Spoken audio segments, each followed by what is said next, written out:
Charlie Smith is a world-renowned speaker and mental performance coach. He has become a good friend of mine and a fellow coach on this journey. I have seen behind the scenes of the impact he is creating in the world. His story is so impactful. Having survived a violent childhood and overcoming a battle with substance abuse, Charlie has applied these mental skills that literally saved his own life. His sole mission is to deliver his lessons to empower people in being fulfilled in every aspect of their lives. He's inspiring, he's empowering, and he wants you to change your life for the better by changing the way you think. His audience and the people that he worked with range from high level executives, leadership teams, to athletes, and anyone looking to create their best life. His signature keynote, My Life, My Pen, will inspire and empower you to own the pen and create the life you not only want, but deserve. I love that. And too often we let other people and circumstances dictate our path forward. It's your life. You should own the pen. And that's my goal for you today. By bringing Charlie on the podcast is for you as parents, coaches, and players to discover, what do you want to write with your pen? So without further ado, Charlie, welcome to the Fearless Warrior podcast. Coach, I'm so excited to be here. As you know, I cherish our relationship, born out of this passion we have to help other people and shared experience. Your influence in my life has been huge. And now to share this time together, it's like a dream come true. I'm so pumped. This is going to be amazing. I know that our podcast is quick and it's going to be jam-packed today, but one of the things that I always want to start out with for our Fearless fam, give us a quick update. Where are you located? What are you currently up to? And what does a day in the life look like for you as a mental performance coach? Oh, I love that question. So I'm located in Southern California, in a town called Westlake Village. My office is about an hour south of Santa Barbara, hour north of LAX.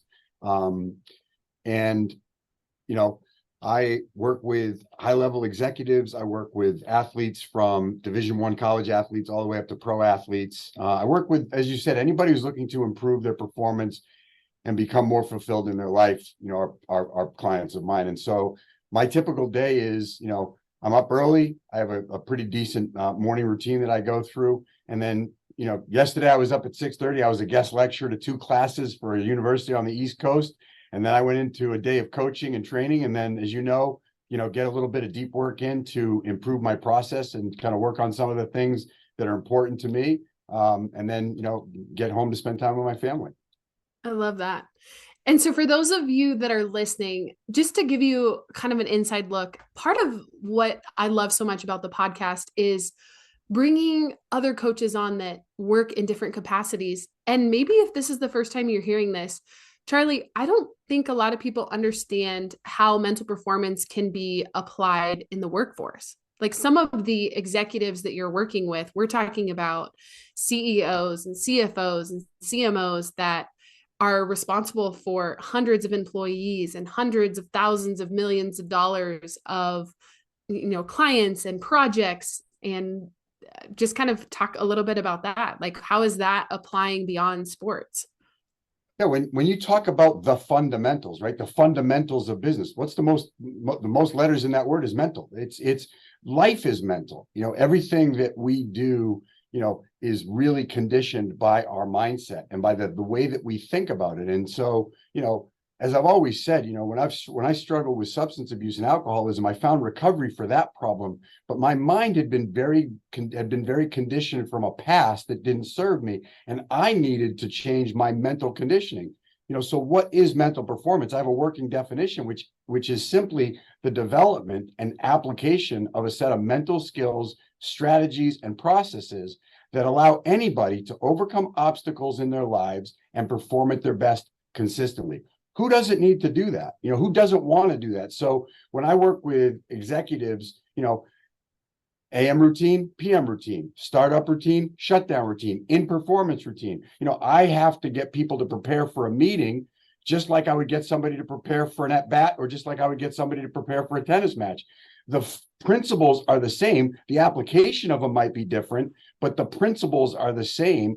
Visualization, self-talk, all of these things that challenge anybody who's going through advancing in their life. Because let's face it, whether you're an athlete or a professional, when you want more in your life, you're going to have to do more. And when you go to do more, you get that little kind of nudge from that inner critic saying, not you, doubt, worry, fear, insecurity, stay in this comfort zone. My goal is to get everybody to embrace getting out of their comfort zone, because that's where goals and dreams simply go to die.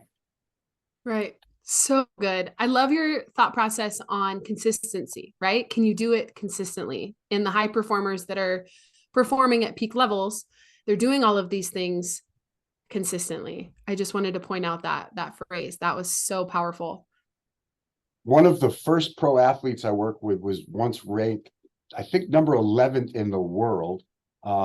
He got down all the way into the 200s, and we started working together. We talked about some of the strategies and tools that I was going to give him. And it's so funny when he looked at me and he said, I used to do that. I used to do that. I used to do that. And it's like, I think the three words that will create more barriers to performance are, I got this, and I apply that in everything in my life. When you look at recovery from substance abuse, it's a process. It's process over outcome. It's a set of behaviors that allow you to be sober one day at a time. When you follow that process, you get the results. And again, the three words that'll lead to anybody struggling with substance abuse probably having a relapse is, I got this. And they get away from the behaviors. Same thing for an athlete, same thing for a professional. That's why, for me, life is mental. It's about being able to do what you say you're going to do on a consistent basis, especially when you don't feel like it, coach. Yeah, because you're not always going to feel confident. I think the analogy that I use a lot with my athletes on one-on-one calls is the idea of driving down the road. And we always think, the radio's going, it's beautiful weather, the windows are down, we're cruising down the highway. We're tempted to set the cruise control. And when things are going well, when we talk about green lights, we're in our green lights and we're performing at our best. That's like the equivalent of letting go of the wheel. Oh, good. Yeah. And so we know, like, it's a mental imagery. Immediately, we know what happens when we let go of the wheel. Like you say, I got this. I say, letting go of the wheel. We would never let go of the wheel. And so even in the moments when you're feeling confident, you're showing up, the results, the transformation is happening, can you still keep the process? Can you still drive? Can you still check your mirrors? Can you still make sure your GPS is tracking, right? And so, yeah, that's a great point, is, the process, going back to the process over and over again.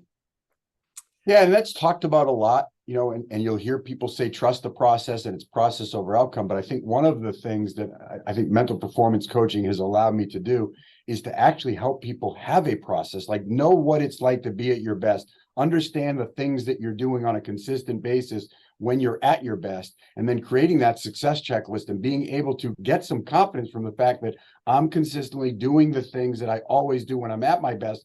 So why wouldn't I expect to be at my best? And I think, we can only trust a process if we have one written down, understood, documented, and followed, tracked, and measured. And it may adjust and it may change, but you need to have that process understood so that you can trust it. The word confidence comes from the Latin word confidere, which means intense trust. What is self-confidence? It's intense trust of oneself. So how do I trust myself?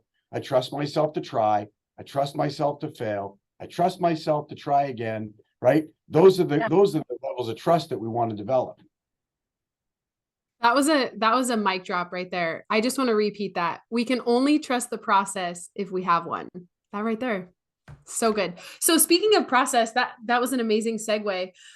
Really what I wanted you to talk about today and really get into is your 5 pillars of the pen. And you are Charlie Smith. Charlie Smith Speaks. If you guys are not following Charlie on Instagram, we're going to make sure that you get that link in the show notes. But if you're following Charlie on Facebook or Instagram at Charlie Smith Speaks, you are constantly talking about your pen, my pen. Everyone has the pen to their life. So let's jump in.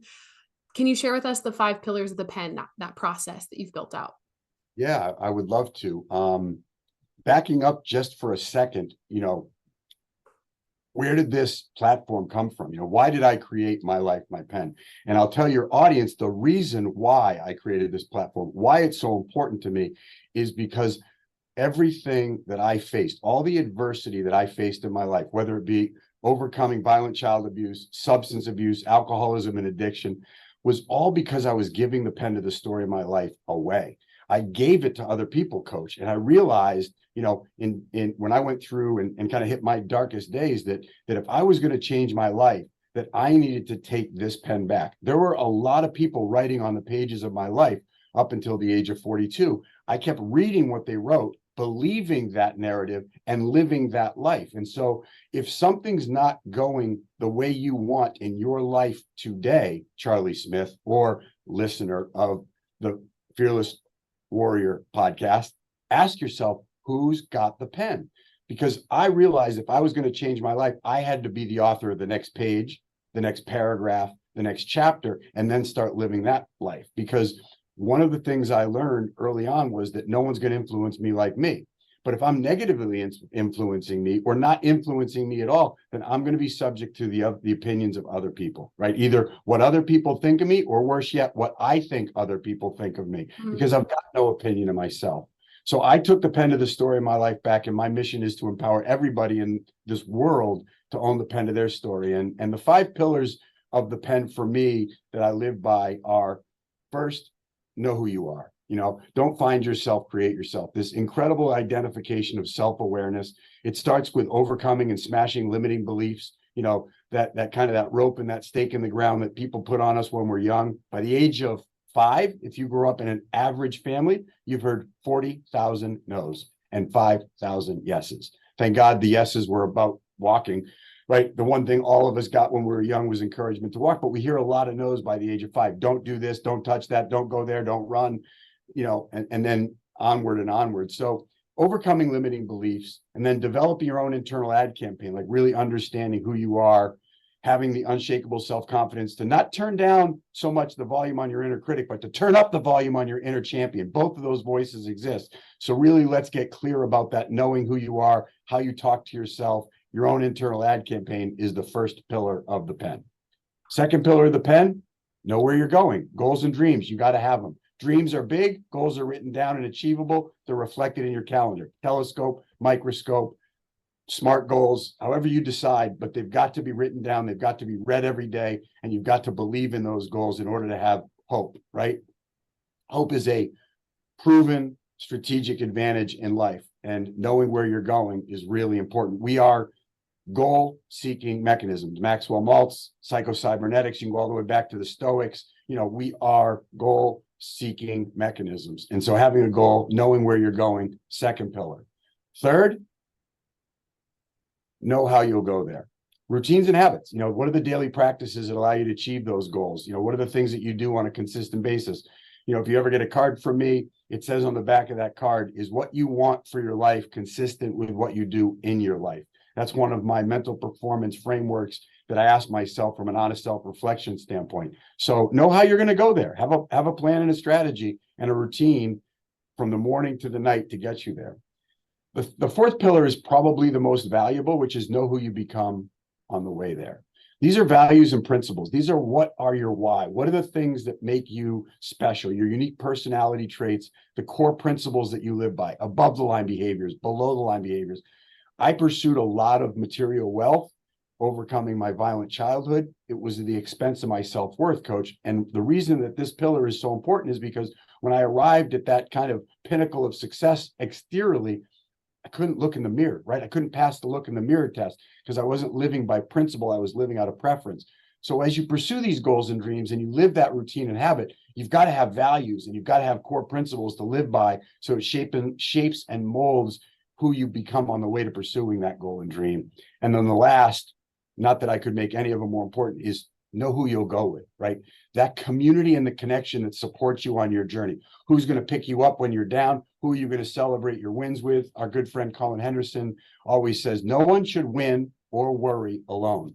We're the average of the 5 people we spend the most time with. So that fifth pillar of the pen, building a community of like-minded people that share your passion, that celebrate your wins, that point out your challenges and your weaknesses and help you overcome them in a supportive way is critical. And those are the 5 pillars of the pen in summary.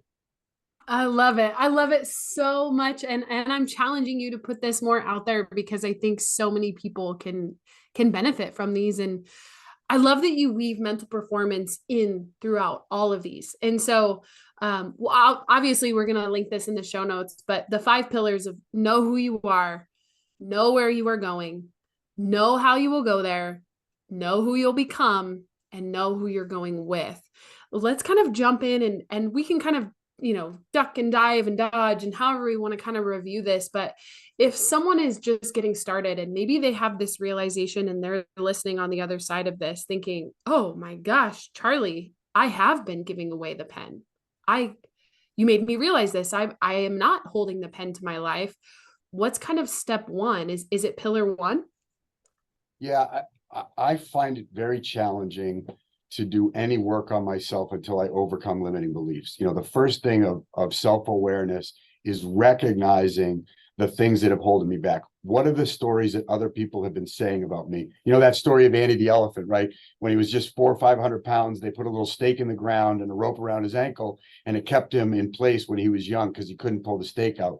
And as Andy the elephant grew to tons, he still was held down by that little stake in the ground and that little rope around his ankle because he believed the limiting belief that it would hold him in place. And I just ask everybody when we start this work, what stake is in the ground for you? What rope is around your ankle? What limiting belief are you holding on to that's keeping you from pursuing your goals and dreams? And we have to challenge them because limiting beliefs, coach, they serve as a gatekeeper to our healthy core beliefs. They serve like a barrier to absorbing healthy core beliefs because we've got this limiting belief that's so powerful that nothing else can be absorbed. The analogy I use is like if I were to dump water on a table and those were these healthy core beliefs I wanted to have about myself, and my subconscious mind was a sponge, my limiting beliefs are like wrapping cellophane around that sponge and trying to absorb those healthy core beliefs. So we have to challenge them. And I just have a framework, a simple framework that I use called ACC, which is awareness that they're there. Then we've got to challenge them. Are they true? Said by who? Are they kind? Are they helpful? Are they true?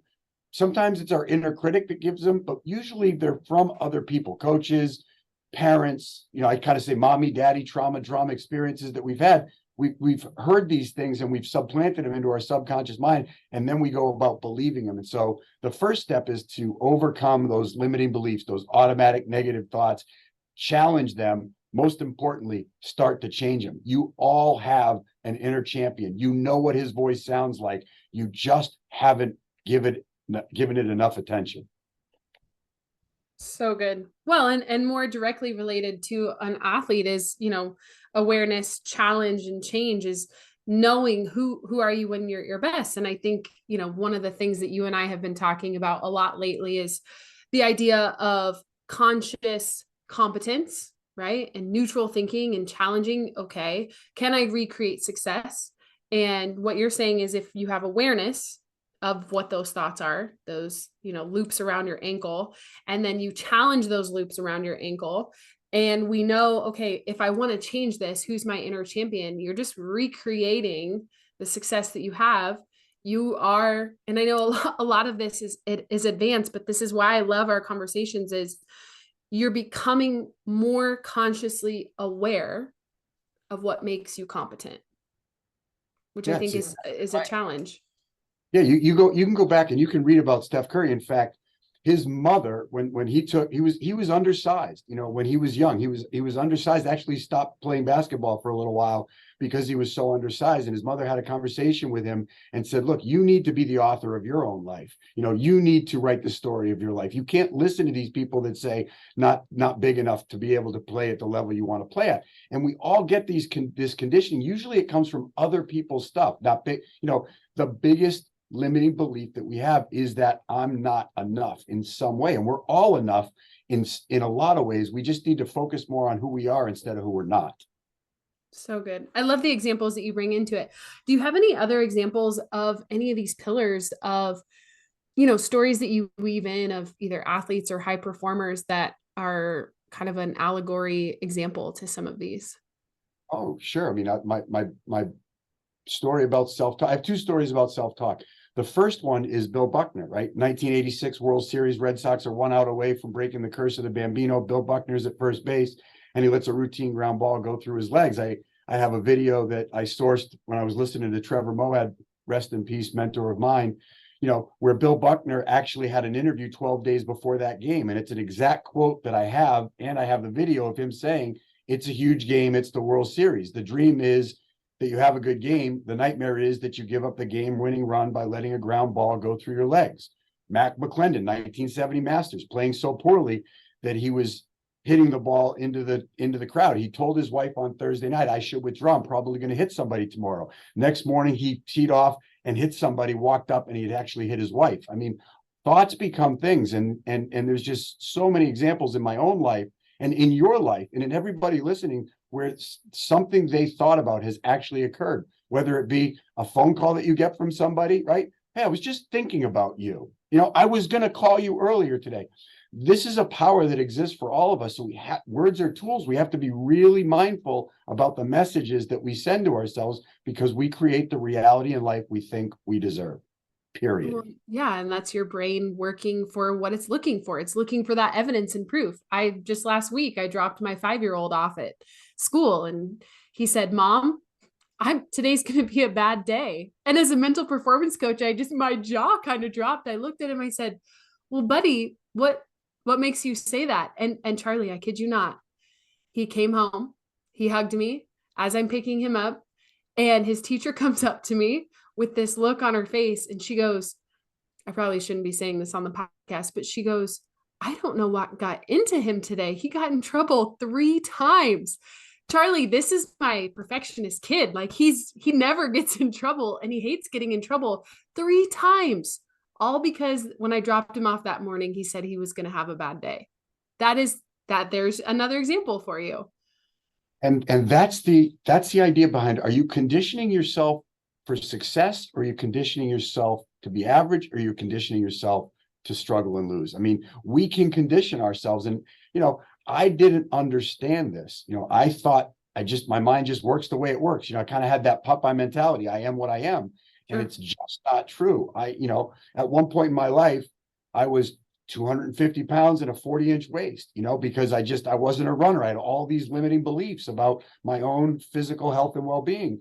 Didn't help that I was eating, cheeseburgers at Carl's Jr. and eating, and drinking $5 shakes, and not exercising. But again, I broke that limiting belief. And what I did, I went and walked from one fire hydrant to the next, and then I jogged from one fire hydrant to the next. Then I created an identity of I prioritize my health and I'm an athlete in training. And all of a sudden my identity changed, my behaviors changed. Because this is the whole thing. Beliefs and behaviors in alignment generate results. If your beliefs are in alignment with your behaviors, you can generate consistent results in your life. When they're not, it creates this integrity gap. And the integrity gap is where you don't have trust in yourself because you say you want to do things. I want to be a better hitter, but you're not putting in the work that it takes to be a better hitter. You're not doing visualization 5 days a week. You're not doing shadow work. You're not doing the things that you know to do. And so you show up a little distrusting of yourself. It's like I always say in golf, the golf ball knows. Did you put in the work or not? When you're standing over a shot, you're 200 yards away from a flag, have you been working on that shot or not? The golf ball knows, and your confidence will show it. So, we've got to be really clear about the messages we send to ourselves. So good. Yeah, any game, not just golf. The game knows. We talk about that a lot in softball. Well, we're kind of just going a little bit deeper on each of them. So know where you're going. I think a lot of the times we leave, and I'm speaking more to the Fearless fam and our audience. I think as young female athletes, I think we're more susceptible to comparison. And I hear this a lot in my group coaching calls and one-on-one calls. We can't help it because softball is a sport where there's lineups. We see the lineups, who's hitting in what spot, who's pitching, who's closing, who's starting, how many innings did she get, how fast is she throwing? It's just a sport where we're constantly being compared based on statistics. So what's kind of your mindset knowing our audience? What would you say about, goals and dreams? How do you start taking ownership of pillar number 2, knowing that comparison is a real competitor? Is that the word I'm looking for? How do I want to describe that? It's going to challenge you on that pillar. Comparison is going to try to creep in. Yeah, for sure. Thank you for bringing that up. Comparison, as Brene Brown is the thief of joy. What I heard and what I learned is the job of everybody else is taken by them. For every athlete who's batting first, who's starting at shortstop, who's having a great season, there's an athlete who was batting ninth, right? Who wasn't drafted by anybody, right? I look at Sean Casey, one of my closest friends. He was the hitting coach for the New York Yankees. Virtually no offers out of high school. Had to write letters, 31 of them to get a $1,000 scholarship to the University of Richmond. There were other guys that if he compared himself to everybody getting Division I offers at all the big schools and said, that must mean I'm not worthy, and didn't write those letters, then he wouldn't have had a 13-year career in Major League Baseball, a career 302 hitter, 3-time All-Star. Junior year, led the NCAA in batting average. I mean, that came from no offer. So don't put a comma, don't put a period where God put a comma, right?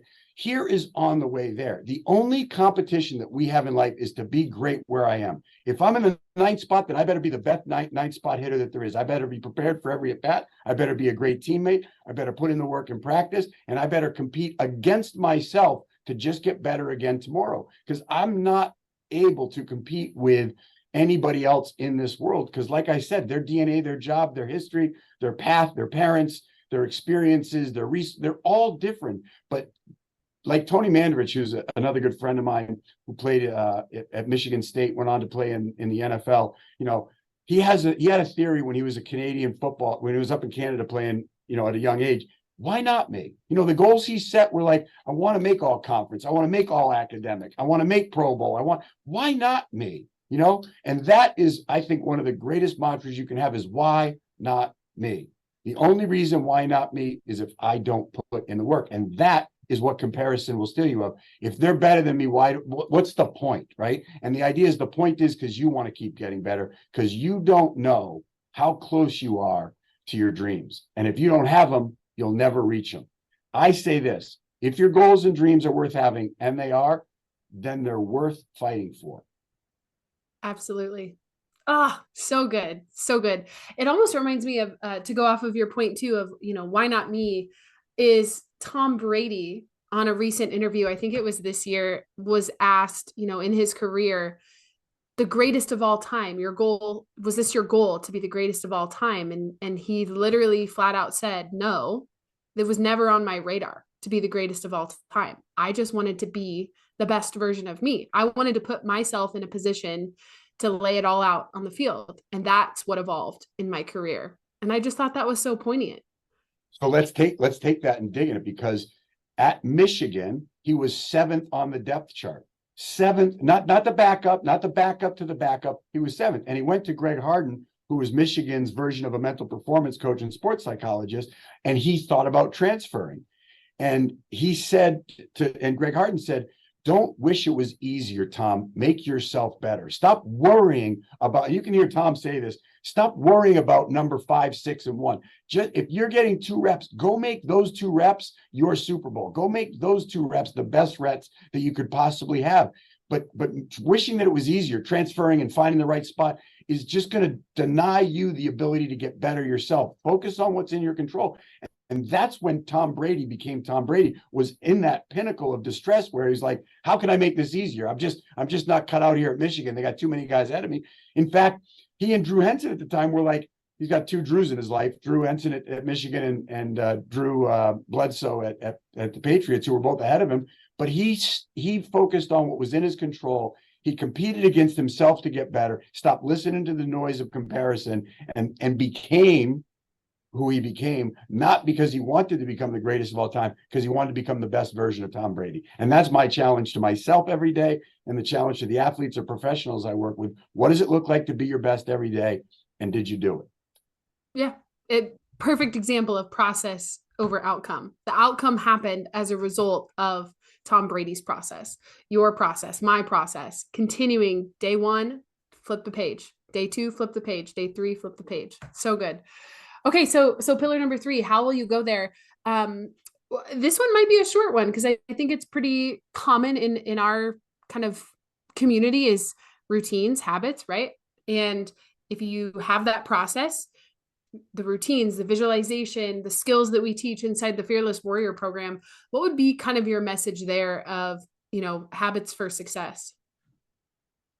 Is to have them. Your habits will determine your future. Your goals need to be on your calendar. Don't tell me what you want to do. Show me on your calendar when you're going to do it. For everybody I work with, when they finally get behind having a success routine, a success checklist, and a morning routine and an evening routine. And these aren't, I'm not talking about, expressive dance. I'm not talking about, whatever these kind of exaggerated, long, extended things might be, but have a routine that works for you. How you start your day. The purpose of an AM routine is simply to prepare yourself for success that day. Have a PM routine. It sets up your AM routine. Have a way to shut down at the end of the day.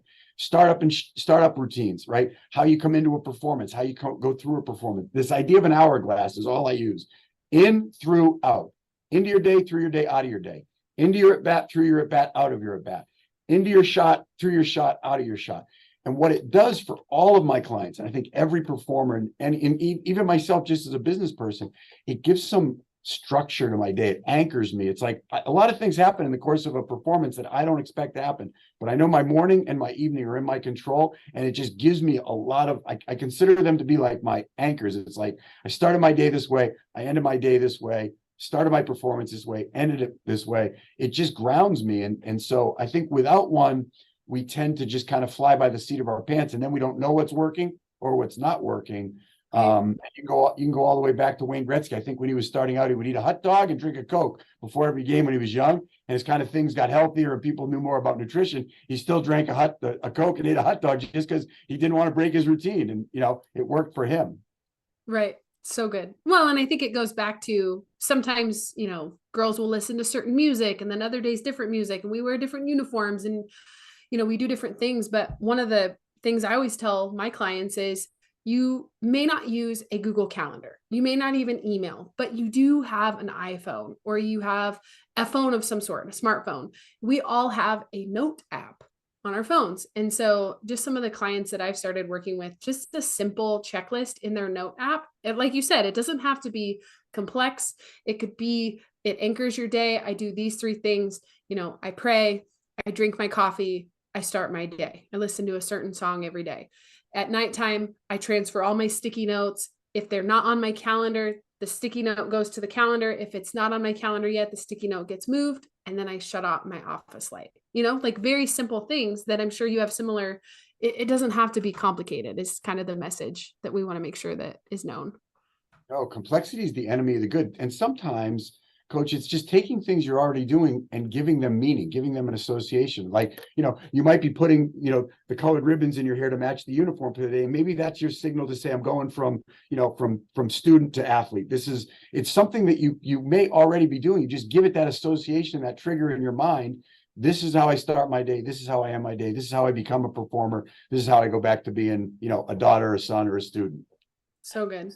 Yeah. Or a mentality of, I am allowed to let anything, at nighttime, if I get a text or an email, I think one of the things I struggle with is work-life balance. And so I think if I get an urgent, something that can wait until tomorrow, the thought process is I've shut off my office light. I need to be present with my family. We kind of have our blackout zone of we eat dinner as a family every day at 6 p.m. And even if I wanted to respond to an email or a DM, it's just not physically possible with young kids. And so it's my office light is out. When it turns back on, I'll get back to this message. There's that meaning. Yeah, that's exactly right. So yeah, the routines and habits, are just part of performance, and they're just part of having some anchors in your life, and they actually create stability for you. So they've been really beneficial for me. I think they're beneficial for everybody. Absolutely. Okay. So know who you'll become. And you kind of alluded, this might be one of your favorites. It's also one of my favorites, where you talk about your values, your principles. Let's kind of use some of our own examples. What are your top values? So for me, I value my sobriety, I value my family, and I value the work that I do, and so I think values, what makes things valuable is how you invest in them. And I'll just share a really quick story where I learned this as a sophomore in college, and it changed my life. I was an economics major. Tom Rooney was an accounting major. Sophomore year, we both had to take macroeconomics. He did as an accounting major. I did because of my major. We both took a midterm exam together. We studied together. We got the results back. Tom Rooney says to me, "How'd you do?" I said, "I did great. I got a B." He said, "Aren't you an economics major?" I said, yeah. So I'm a sophomore in college. He goes, I'm an accounting major, Charlie, and I want to work for one of the big eight. At the time we were in school, there were big eight accounting firms. And if I got to be on one of my important accounting tests, I'd be pretty disappointed with myself. And at first I wanted to punch him in the nose, but then I was like, boy, you know what? You're right. I shouldn't be average in my major. I shouldn't just accept a B. I should work harder. And what happened was I took that and became one of the top economics students at my university. Junior year, when the economics department selected one student to take an internship to travel from Connecticut to New York City to work at a bank, they selected me. Never would have been selected if I was an average student. That led me to a banking experience that allowed me to get a job out of school as a commercial real estate analyst, which led to a 30-year career as a commercial real estate investor and developer. Average wouldn't have gotten that opportunity, right? Excellence got that opportunity. And so for me, what I value, right, has to be invested in to make it valuable. My sobriety, my family, my profession. Core principles are the behaviors, the things that I do. Those are the foundation to my core principles are honesty, humility, discipline, right? I say I live in HD. Helpful, I'm hopeful, I'm honest, I'm humble, and I'm disciplined. Those are just some of my core principles that have behaviors attached to them. And those are the things that I look for my above the line and below the line behaviors, because I need to live out of principle, not preference, if I want to become the best version of myself. And most importantly, coach, be able to look myself in the eye and be proud of who I am. You don't always get your goals and dreams, but you can always get your standards. And those are the things that I define as kind of like those above and below the line behaviors. So values, what I value, how I invest in those things, core principles, the way that I live my life, the universal standards of what it means to be Charlie Smith and the behaviors I engage in, and looking at those above and below the line behaviors to measure myself, am I living in accordance with my core principles? Simple. It really can be that simple. But if you've never discovered that, right? Or if you're giving your pen away and you're listening and you're thinking, I don't know what my core principles are. I don't know what my values are. I mean, I could tell a story. I remember back, it would have been my, freshman through junior year of college softball. I was at a Christian university that was dominantly, we prayed before class. It was something that, I went to this university for sports, not necessarily the academics, if I'm being completely honest. I just wanted to play softball. And it wasn't until my senior year when one of my teammates challenged me and said, well, what's all this for? Can you play to glorify Christ? And this light bulb went off in my mind of I had lived my life like a tackle box. Like here was, I go to church on Sundays and I go to class, Monday through Friday from 8 to 3. And then I go to practice from 3 to 6. And then I eat dinner and, I had other things on my plate. But it was kind of that realization of it really can be weaved throughout. And I always struggled with, okay, I am a good Christian. If I put God first in everything that I do, how does that actually fit? Right. I was giving the pen away to my life of, we say that we put God first, but how does that actually fit into our life? And if it's a tackle box mentality of it, you can't really compartmentalize it. And it was when I realized I could play my senior year free of any expectation and I could just pitch and play softball to glorify God. Like that was the most freeing experience for me, to where now, my top three, values or core principles or however you want to say it is faith, family, and freedom. And faith really is number one. And so everything that I do is, can I glorify God in all that I do? And family, if anything violates my ability to serve my family, if it's business, if it's time constraints, then my family takes the front seat. And then freedom is, why am I building this business? Why am I doing what I'm doing? Does it give me the freedom? Does it inspire other people to have freedom in their lives? And I think that's just a beautiful realization, even now, kind of like talking through this on the podcast of what are your values? Charlie and I both have values. What are your values? But then how does that flow through your life? I mean, this is it's foundational, right? So, and what you're describing is what I learned with it. It provides a filter for my decision making. It's like somebody said, "I want to do this." Somebody says, "Do you want to go here?" Somebody's like, your son has a move-in date at his apartment on Friday the 15th, and somebody says, "Hey, do you want to play golf at Pebble Beach?" Well, golf at Pebble Beach is not one of my three values, but my son is. And so I would go support my son moving into his apartment over playing golf simply because it aligns with my values and my principle, right? And it just makes decision making easier.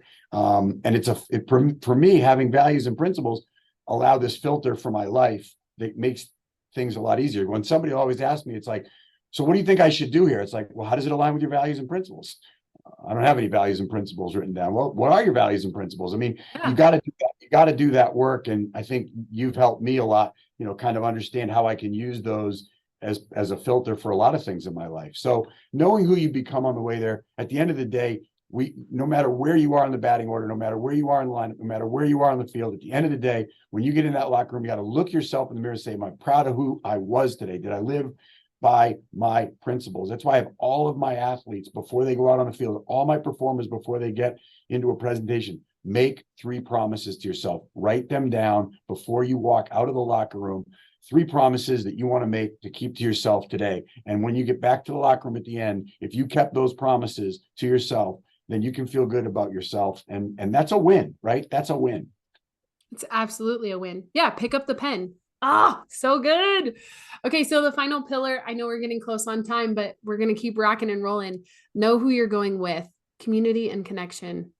Yeah, it's everything, I mean, your vibe attracts your tribe, at the end of the day, and I can go back to points in my life when I sought out lower companions because of the way I was living as an active alcoholic and addict. You just didn't want to be around family guys. You just didn't want to be around guys that were going home after a round of golf and not staying and playing cards and drinking, because it kind of put a light on your way of living. And so I learned, that who I surround myself, is very important as I pursue excellence in my life. And that includes indirect mentors, people that I look up to. How would they want me to behave? How are they living their lives?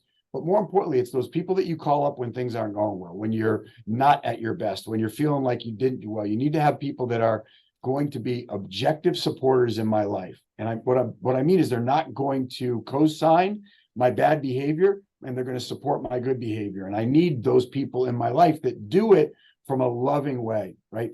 This idea of if you look up the definition of criticism, it's a glaring weakness or a defect in somebody that somebody points out. I don't believe in constructive criticism. I believe in helping someone grow. I believe in helping somebody learn. I believe in giving somebody opportunities to grow, or guidance, or lessons. That's what people give me. And so I want to be around people that are living their lives the way I want to live my life, that are pursuing more in their lives, that celebrate my wins, that don't have that kind of pull you down. Because I heard this from Steve Harvey. He said, blowing out someone else's candle just never makes yours glow any brighter. Your candle is your candle, your wick is your wick, and spend time fueling that. Because using energy to blow someone else's candle out is never going to make yours glow brighter. And I believe that sincerely. So having a community and connection, having, the people that you spend the most time with being consistent with your values, your principles, and they don't have to have the same beliefs as you. I believe being around people that have different beliefs, but the same values or the same principles are important. I don't have to have the same political ideology. I don't have the same religious ideology, but I need to know that the people around me support me objectively. So good. And to build off of the candle analogy, is a room full of candles sure as heck shines a lot brighter. No one's candle can take away your brightness. We all shine brighter together. Oh, so good. I know I say that I need to come up with a better saying than so good. Mic drop, golden nuggets, all the things. Charlie, I want to be respectful of your time. This has been just so amazing. And I hope you guys know that this podcast is unedited. So we really don't do a lot of editing. This is the raw, real conversations that I get to have with amazing people. If someone wants to bring this keynote, you do workshops as well, to their organization. You work a lot in the corporate space. You work with college, organizations. What is the best way to get in touch with you if they want to bring My Life, My Pen to their organization? Yeah, the best way to reach me is through my website, charliesmithspeaks.com. I've got learn more or interact with me or sign up for a keynote module that you can fill out.